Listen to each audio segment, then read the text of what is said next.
ہم صرف سکون لینا چاہتے ہیں اور لینے والے بننا چاہتے ہیں کہ دوسرا فریق ہمارے لیے سکون بن جائے. ہم نے تو سنا تھا کہ شادی کے بعد بہت مزہ آتا ہے اور بہت خوشیاں ہوتی ہیں اور بہت اچھی دوستی ہو جاتی ہے اور سب کچھ، اور یہاں تو اس بندے کو میری پرواہ ہی نہیں اور بے شمار گلے شکوے.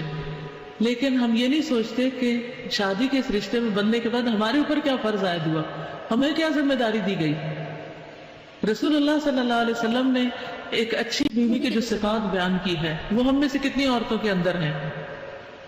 نبی صلی اللہ علیہ وسلم نے فرمایا، کیا میں تمہیں تمہاری ان عورتوں کی خبر نہ دوں جو جنت میں ہوگی، جنت میں جانے والی عورتیں؟ ہم نے کہا ضرور ہے اللہ کے رسول صلی اللہ علیہ وسلم. آپ نے فرمایا محبت کرنے والی، زیادہ بچے پیدا کرنے والی. جب اسے غصہ آئے یا اس کے ساتھ برا کیا جائے یا اس کا شوہر ناراض ہو تو وہ شوہر کو کہتی ہے کہ میرا ہاتھ آپ کے ہاتھ میں ہے اور میں اپنی آنکھوں میں نیند کا سرمہ نہیں لگاؤں گی جب تک آپ راضی نہ ہو جائیں. یعنی ہر قیمت پر شوہر کو راضی کرنے والی. اور حقیقت یہ ہے کہ جو عورت یہ راز جان لیتی ہے کہ شوہر کو کیسے راضی کرنا ہے تو پھر دنیا اور آخرت دونوں ہی راحت میں آ جاتے ہیں.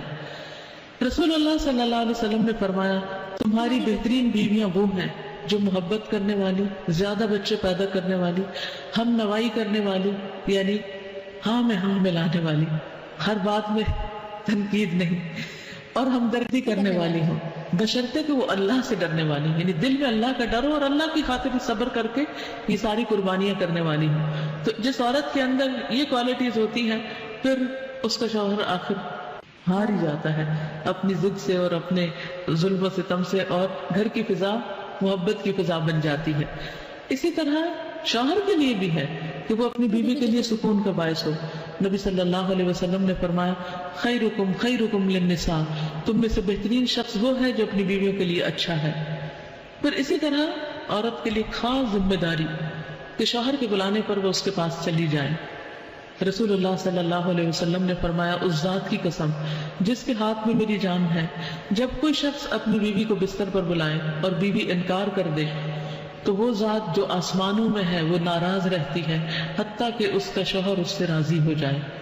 تو یہ بات جو ہے کہ عام طور پر اس کو بہت مس انٹرپریٹ کیا جاتا ہے اور یہ شو کیا جاتا ہے کہ اسلام بڑا ہی ظالمانہ مذہب ہے جس میں عورت کا تو کوئی حق ہی نہیں ہے، بس وہ شوہر کی غلام بن کر رہے.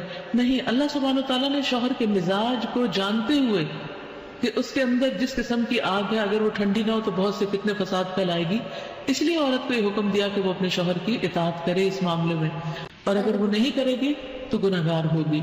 اور پھر اس وجہ سے، یعنی اس کے ناروا انکار کی وجہ سے شوہر کے اندر جو غضب غیظ غصہ ہوگا یا پھر وہ حقوق نہیں دے گا یا اس سے مزید معاملات بگڑیں گے، تعلقات خراب ہو کر حتیٰ کہ طلاق تک نوبت آ جائے گی، تو پھر اس میں ذمہ دار عورت ہوگی.